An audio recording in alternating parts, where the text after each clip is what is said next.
साहेब नमस्कार, शुभ सकाळ. शुभ सकाळ. काय म्हणते थंडी? थंडी मस्त गुलाबी गुलाबी थंडी.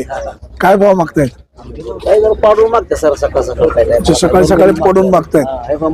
अच्छा, माल चांगला आहे, बाजारभाव पण चांगला मिळाला पाहिजे. कुठून आले तुम्ही?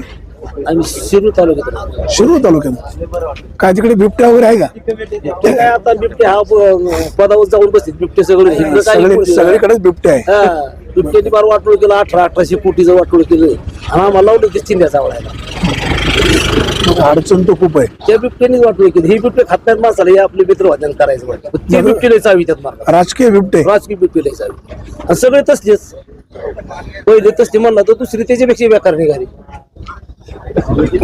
काय याच्यावर तुमचं काय मत आहे सांगा. आता शेतकरी बांधवाचं मत महत्वाचं आहे. शेतकऱ्याला शेतीतच वाटत त्यांनी ही बिबटी इकडून सुख लागून द्या ना, तिकडून बी सुख लागून द्या ना. दोन पायाचे बिबटे, काय वावरात बी जाऊन द्या ना, चार पायाचे करून द्या ना, चार पायाचे बिबटे, मला बाजार येऊन द्या ना. चार पायाचे बिबटे वावरात जाऊन दे ना, हा आणि दोन पायाचे बिबटे शेतकऱ्याचं कल्याण होऊन दे ना. पोट भरून द्या ना. बरोबर बरोबर आहे. राजकीय बिबट्यांना बघा, शेतकऱ्यांच्या प्रतिक्रिया काय आहेत थोडीशी काळजी घ्या. शेतकरी बांधवांचा दुवा घ्या. जर शेतकऱ्यांच्या आजची ही परिस्थिती सध्या खूप नाजूक आहे.